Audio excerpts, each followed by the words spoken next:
It's only taken me 3 years to follow up my Star Wars 2017 video that I collaborated back then with AT Machine. That one featured the good guys from the original Star Wars, A New Hope: Luke Skywalker, Princess Leia, Han Solo, and Obi-Wan Kenobi.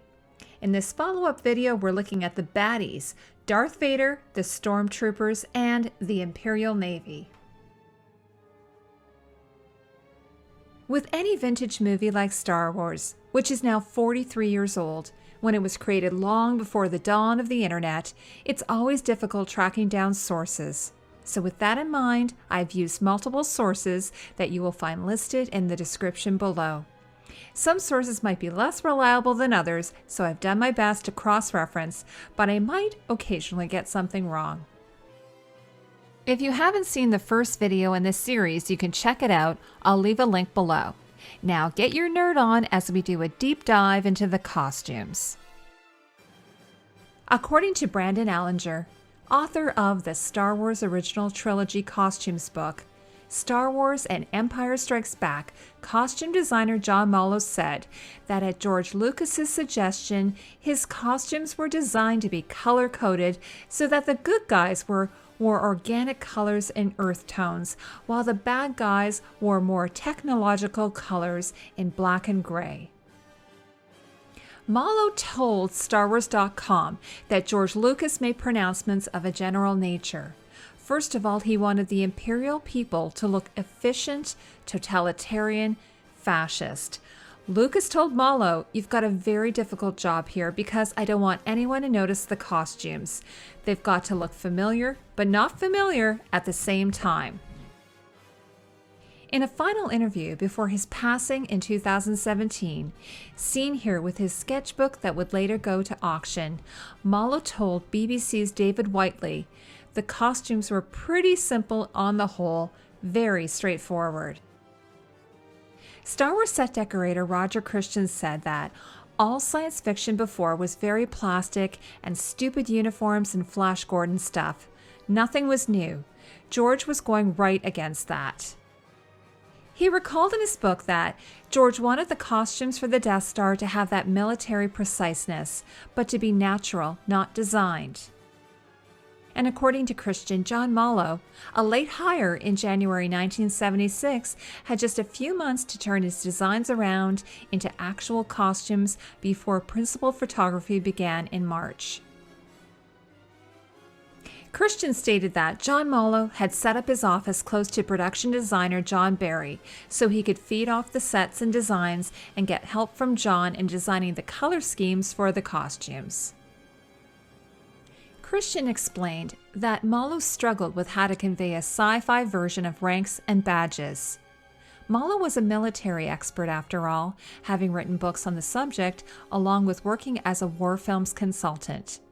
So Christian offered up his load of airplane scrap, about 15,000 British pounds worth, that went into many of the set pieces and props for Star Wars. He told Mallow that he was welcome to plunder these items for his own use.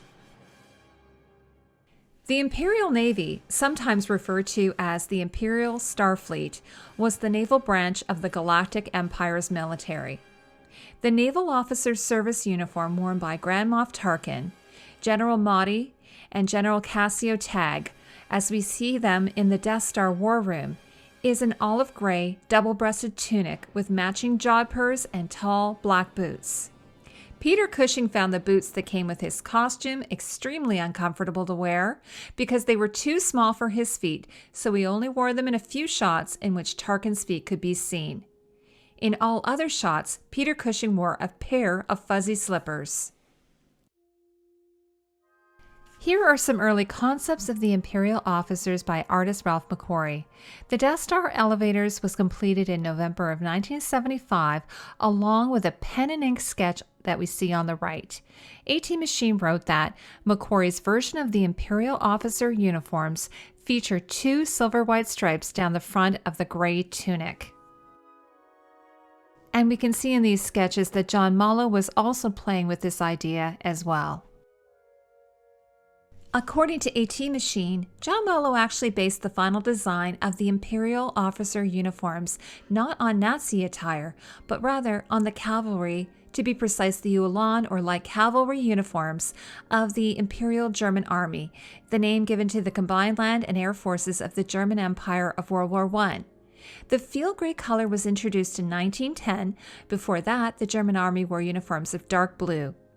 All German Ulan regiments wore tunics with plastron fronts, the field gray service dress introduced in 1910. Here is an example of a reproduction World War I Imperial German fighter uniform. It actually looks a bit like a chauffeur uniform. This Ulan Ulanka tunic and breeches set are from the History Bunker Limited website. AT Machine adds that quite likely one major reason for the use of the World War I uniforms in Star Wars, as opposed to those from the Second World War, was that most uniforms from the latter conflict featured open-collar jackets and neckties, whereas in World War I, Mandarin collars were still very common. The British Army was the only major force of the war to have already adopted ties. Mandarin collars are naturally timeless and suited for a futuristic fashion, but nothing screams 20th century like a four-in-hand tie. One departure from the Ulan uniforms is the lack of brass buttons on the plastron cuffs and tunic back vent. AT Machine said that was due to a dictate imposed by George Lucas because the Star Wars galaxy is, technologically speaking, in the future, no buttons or other visible fasteners of any kind should be visible on characters' clothing. This is presumably one more idea George Lucas took from Gene Roddenberry, who issued similar instructions regarding the clothing to be worn on Star Trek. You might also have noticed that silver is the dominant metal of the Death Star uniforms, seen in the buckles and cylinders in the breast pockets of the officers. You will likely recall that Leia also wears silver and white, showing that she, like the Galactic Empire, is also part of the same technological world.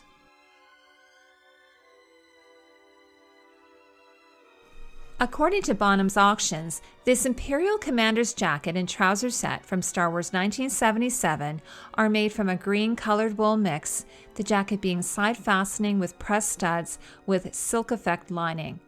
It sold at auction in 2007 for £9,000. Here are Peter Cushing's jodhpurs with the original Berman's and Nathan's label. These are owned by a private collector. The olive gray cap, like the one we see here on Chief Moradnin Bast, was likely optional for senior officers. We also see a black version worn by Commander Nadanis Praji, Officer Dane Gier, and Gunnery Captain Balvin aboard the Imperial Star Destroyer Devastator, as well as Gantry Officer Paul Tridham on the Death Star. The officers' caps have a similar silhouette to this original World War II Japanese officer wool forage cap from International Military Antiques. With the Imperial costumes, there are many examples of retroactive continuity. An example of retcon with the costumes is that the officers' discs, also known as an identity disc, was an identification device used by the military of the Galactic Empire. Now, to my knowledge, that was never the original intention of John Molo. Star Wars costumes, the original trilogy, stated that the officers' discs were in fact aluminum pulleys from a model of high-end turntable manufactured by J.A. Mitchell Corporation, a frequent source of small metal greeblies such as these. Greeblies was the name that George Lucas came up with to describe the layering of smaller bits on larger objects to make them look more detailed and complex. Here's an example of a World War I reproduction field cap, aged by warhats.com. The small button-type cockades were worn at the front of kepis and peaked caps. AT Machine said that these inspired the circular metal discs on the hats of the Imperial officers. In real life, these were national symbols. One cockade featured the 3 colors of the Imperial German flag, and the other bore the colors of the wearer's home province. This Nazi Germany police visored field cap from World War II features a cockade as well. On the Death Star, Captain Kirgy's uniform feature his rank badge, made from what looked like lozenge packages, along with silver cylinders worn on each side. To my understanding, it wasn't until Empire Strikes Back that a system was created to show the Imperial Navy rank. Here are some additional sketches from Malo's 1975-76 sketchbook. On the left, the Imperial officers wore Nazi-like armbands, but George Lucas thought they were too on the nose, so Malo dropped that idea later. Now, the code cylinders, meanwhile, more retcon from what I can ascertain, appear in the same sketch. My thoughts are that these were inspired by Russian Cossack uniforms, the cylinders worn in rows of small pockets on the breast. The cylinders themselves, called gaziri, are actually a tube with a bullet and a measure of gunpowder or a paper cartridge. The Imperial Navy Guard, or Death Star Troopers, were the elite of the Imperial Navy and stationed aboard the first and second Death Star. Death Star Troopers are one of the most memorable John Malo designs, largely because of the oversized blast helmets with the chin strap.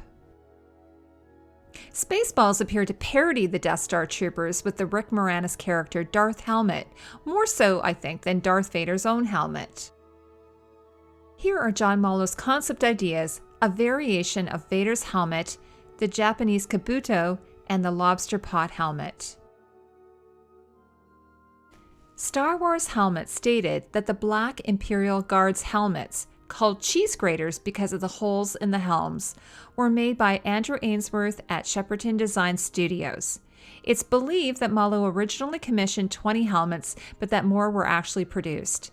In later films, a visor could drop down in front of the eyes, like we see in some of Malo's early sketches. The rest of the uniform, meanwhile, like we see on Death Star Troopers Sergeant Major Enfield and Corporal Grenwick, is similar to the Death Star officer uniforms, but in solid black. So they have tunic and trousers, gauntlets, tall boots, and a belt with a silver buckle. It's thought that they distinguish themselves from the other officers dressed in olive gray because of their membership to an elite force separate from regular command, akin to the U.S. Marine Corps.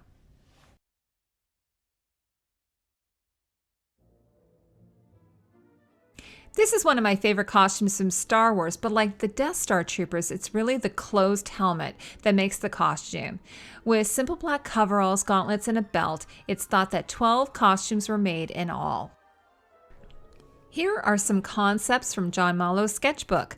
On these same pages are some of Malo's concepts for the Galactic Empire insignia, which would appear on uniforms and helmets. According to StarWars.com, the new cog with 6 spokes is associated with the might of the Empire, and its presence on a world signifies imperial control. The Star Wars symbols also share something in common with the Japanese family crest called Kamon, or just Mon. Most Mon designs consist of a roundel encircling a figure of plant, animal, man-made, natural or celestial objects, all abstracted to various degrees. Historically, each clan had a family crest of its own, and these crests were widely displayed on war flags, armors, and helmets. Here's an example of a Mon crest on a kamishimo from the Met Museum. Death Star gunners served aboard both Imperial battle stations, manning their heavy turbo lasers. Star Wars Helmets wrote that Imperial helmets such as the Fleet Trooper and the Death Star Gunner were produced by Andrew Ainsworth at Shepperton Design Studios in 1976. Their designs based on artwork and drawings from Ralph McQuarrie and John Malo, with the latter providing Ainsworth with a couple of real-world U.S. Forces helmets, which some of the final designs were derived. England-based Shepperton Design Studios were later sued by Lucasfilm for copyright infringement. The German visored sallet might have inspired John Mollo's design. Here's John Mollo's design of a TIE fighter pilot uniform based upon the early concepts of Ralph McQuarrie. And some of Mollo's early concepts along with another page full of symbols. I'll add that it's unusual for a costume designer to create artwork of this kind. It would normally fall under the art department. But as Roger Christian had stated, there was a limited budget and limited means. This illustration shows some more detailed sketches of the front pack and harness. John wrote in his sketchbook that he required 12 helmets with tubes. He actually refers to them as jawbones, which I believe is a mistake because these helmets were referred to as bucket heads by rebel pilots due to their bulky helmets. According to Star Wars Helmets, it was fabricated by Andrew's Shepperton Design Studios in February or March of 1976 with only 14 made. John Mollo gave Andrew Ainsworth one of the helmets after production ended. The rest of the costume, meanwhile, like we see here in this reproduction from Manovas, consisted of black flight suit overalls, gloves, and boots with white Imperial emblems at the shoulder sleeves.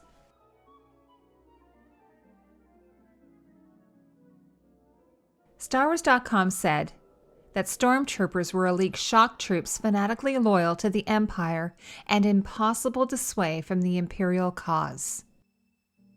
Less than a year before any Stormtroopers were ever made, concept artist Ralph McQuarrie created the look based upon George Lucas's vision. It's incredible how close to the screen his original concepts were. StarWars.com stated that the Cantina painting was completed in the March of 1975. George asked Ralph to add more technical details to the original version, of which there are unfortunately no photographs, so he added the Seekers patrolling and an air conditioning unit to the right. StarWars.com stated that Ralph wanted to do a painting that showcased his Stormtrooper armor and settled on this painting, which was also completed in March of 1975. The pirate ship can be seen in the hangar in the background. He could not have imagined the impact of seeing a Stormtrooper holding a lightsaber would have in the imagination of a generation of kids. Of course, for Ralph, it was purely a practical decision. I gave Han Solo a lightsaber, he said, and I thought it was reasonable to assume the opposing forces would have the same weapons. AT Machine said that, because it's part of the whole "the Empire is a dark version of America" idea, the Imperial officers think of themselves as white knights bringing order to a galaxy beset by chaos and insurrection. They imagine themselves as the heroes of the peace, the guys wearing the white hats in Western parlance when really they're the villains. The name Stormtroopers originated in Germany and was used to describe the Canadian Expeditionary Forces who captured Vimy Ridge during World War I. American author D. Dauphiny stated that German troops, astonished by the bravery and the speed of the Canadians, started calling them Stormtroopers. Interestingly, the German army later adopted the name for their shock troops in World War II. Here is an example of a Stahlhelm from International Military Antiques. The first German troops to use this helmet were the Stormtroopers of the Sturmbataillon No. 5.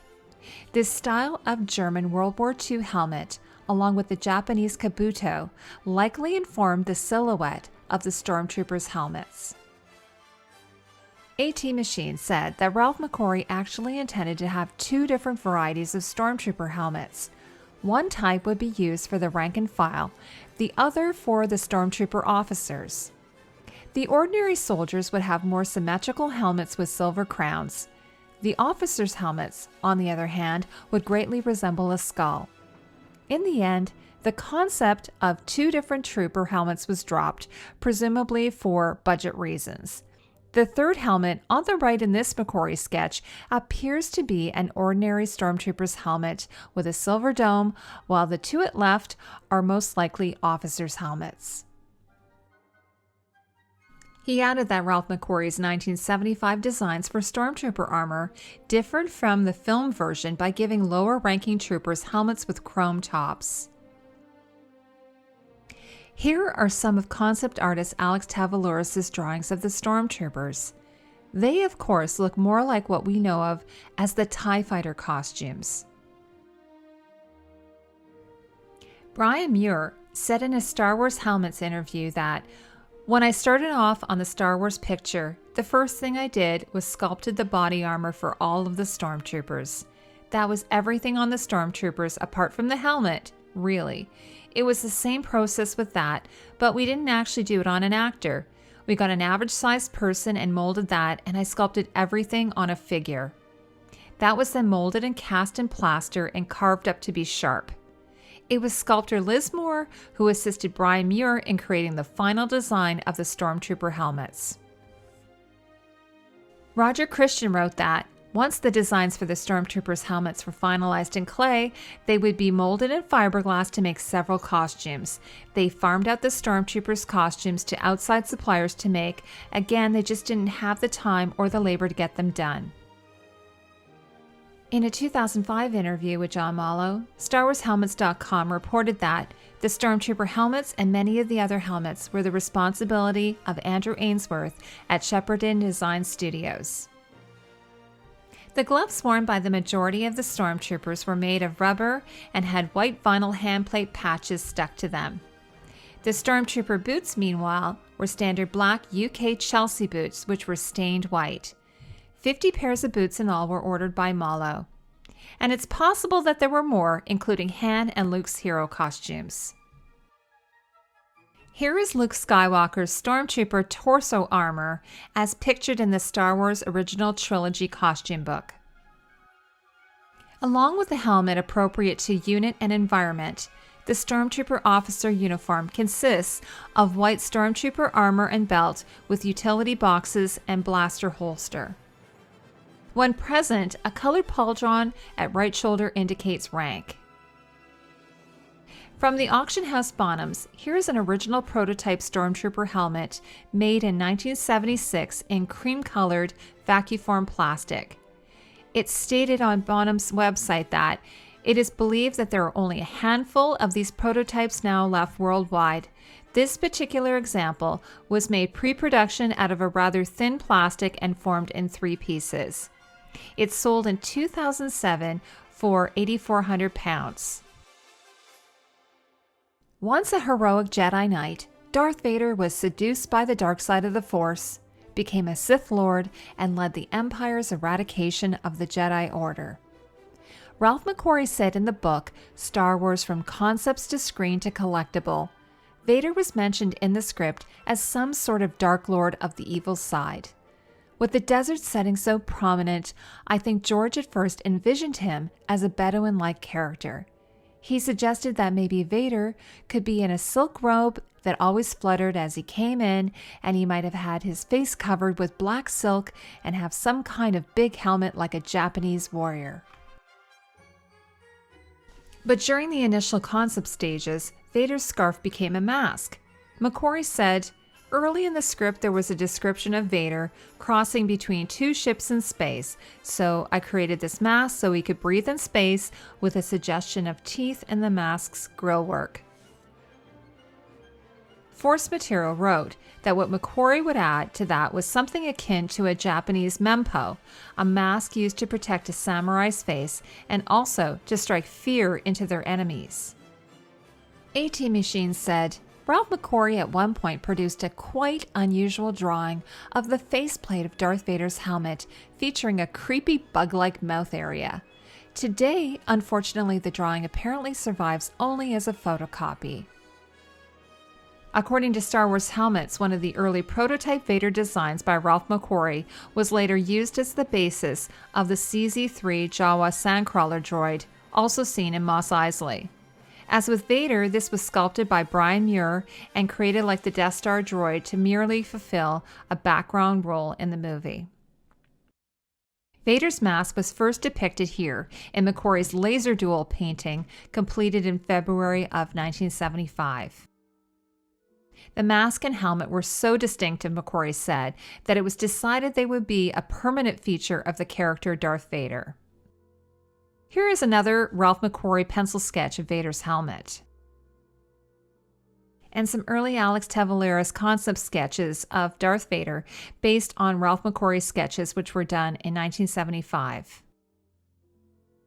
According to StarWars.com, with the costume sketches of Ralph McQuarrie and a budget of $1,173 for one costume, which I'll add was a really small budget even in 1976, it was up to John Mallow to translate the sketches into a real costume that an actor could wear.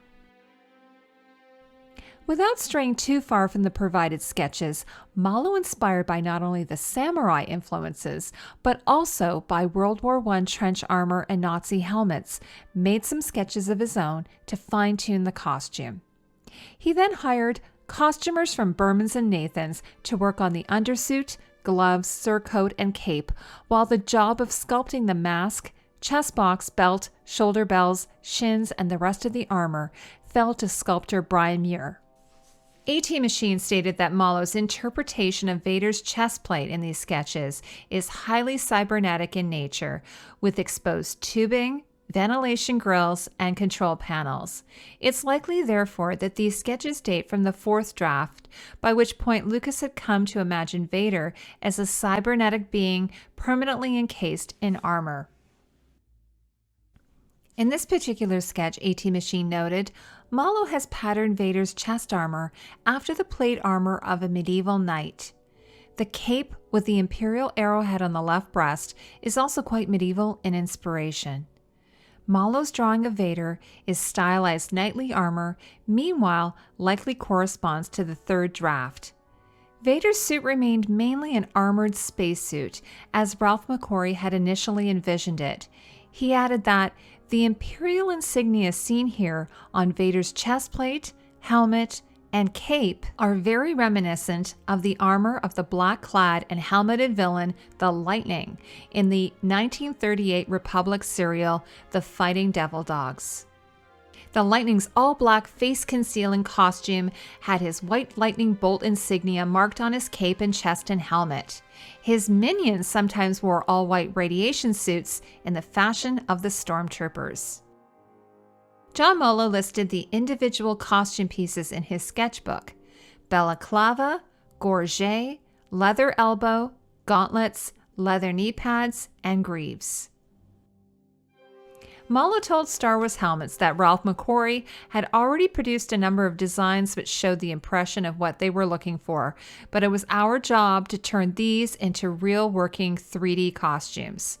Designs were discussed, and at a production meeting on 16th of January 1976, there was much progress and agreement over Vader and a number of other designs. Mallow had this helmet in his sketchbook as reference material for Vader's helmet. The original illustration appeared in Motoring News. Allinger wrote in his book, like many design elements in the film, the helmet's large flared dome drew inspiration from samurai warriors. After studying McQuarrie's character sketches, Mallow dove into designs for the primary antagonist. He massaged and refined the costume without deviating too much from the established design elements. Mallow said, "He is very much as he appears in the McQuarrie sketches. To me, the costume looks like a Nazi helmet and pieces of trench armor that they wore in the First World War." He said, "The improvised costumes were not considered for use in principal photography, but rather were used to establish a style. For instance, Darth Vader had this black motorcycle suit on and a Nazi helmet, a gas mask, and a monk cloak we found in the Middle Ages department. The hard elements were produced by the studio art department and outside vendors." Mallow said that Studio modelers and the art department at Borum Wood created a clay model, possibly in sections of the Vader helmet and armor, and over time this was refined. After the agreement from Lucas, a mold was made and the castings from this. This was the usual way we worked. The sculptor for Vader was Brian Muir. There was one main Vader helmet plus a double. It's quite possible there was also a fallback third helmet, but it's unlikely there were any more. Roger Christian said in his book that John Mallow was working really closely with our department. George Lucas had cast David Prowse, so they did a life cast of his body and head, and Brian sculpted Darth Vader's costume around that. John Mallow was creating many of the costume ideas like we were in the art department, a combination of George's discussions, Ralph's paintings and found pieces, and cobbling together elements of costumes in vast rental stores in London like Berman & Co. According to AT Machine, one of the things John Mallow proposed as a modification to Ralph McQuarrie's Vader design was the addition of small horns or wings to the sides of his helmet. This was presumably inspired by the kabuto, a type of helmet first used by ancient Japanese warriors, which frequently had horns attached. StarWars.com stated that John Mallow seems to have widened the dome center section as well as its lengthening and widening. An early idea of wings looks to have been dropped. AT Machine stated that here's an original Ralph McQuarrie sketch of Darth Vader's helmet, the very same one which John Mallow later photocopied and sketched horns on. Unusually, in this design, McQuarrie has omitted all ridges on the crown of the helmet, which are a recurring feature in his other illustrations of Vader. However, Mallow's revisions to the sketch added such a ridge back in. AT Machine said, Vader's horned helmet as envisioned by Mallow even made it into Ira Beto's storyboards of his duel with Obi-Wan Kenobi aboard the Death Star. According to StarWarsHelmets.com, sculptor Brian Muir worked for L Street Studios' art department back in the 70s, having joined them as an apprentice. His involvement with the Star Wars project was mainly on the Darth Vader character, but also to a lesser extent on C-3PO, working under the overall guidance of the principal costume designer for the movie, John Mallow. Roger Christian said, others have laid claim to the design of Darth Vader and the Stormtroopers' helmets, but they were all from George's ideas, illustrated by Ralph McQuarrie and sculpted by Brian Muir under George and John Barry and John Mallow's guidance. On making the helmet, Muir told Star Wars Helmets, I actually got a small sketch from John Mallow down in the wardrobe department, and from that design I sculpted Darth Vader into clay onto a plaster head of David Prowse. We had a certain amount of thickness we could use in clay so that his appearance was as threatening as possible, while I still had to make sure that it would all fit afterwards.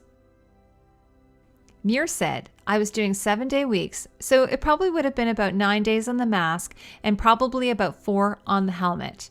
At one point I worked 76 days without a day off. It was a crazy period, really. I had one go at doing Vader, and it was right the first time. He said the mask was done separately, so the mask was then molded and cast. I then had a cast and plaster of the mask, and on top of that, I sculpted the helmet in clay. The helmet was then molded using the plaster head as a molding ground base, knowing full well that it would then fit back onto the mask. Once the plasters had molded the mask and helmet, they were usually cast in fiberglass with color in the resin so they were black, then maybe they were painted as well. While not the original costume sculpted by Muir, here's a rare complete Vader costume from Empire Strikes Back. Although withdrawn, Bonham's Auctions had the entire suit listed between $500,000 to $1 million. It was owned by Kermit Eller, who made personal appearances as Vader for both the first and second Star Wars films. Here are some studio shots of the codpiece, shoulder armor, and shin guards or greaves. Muir said, the shoulder armor and leg armor were actually sculpted on a plaster figure of David Prowse using sketches I had from John Mallow.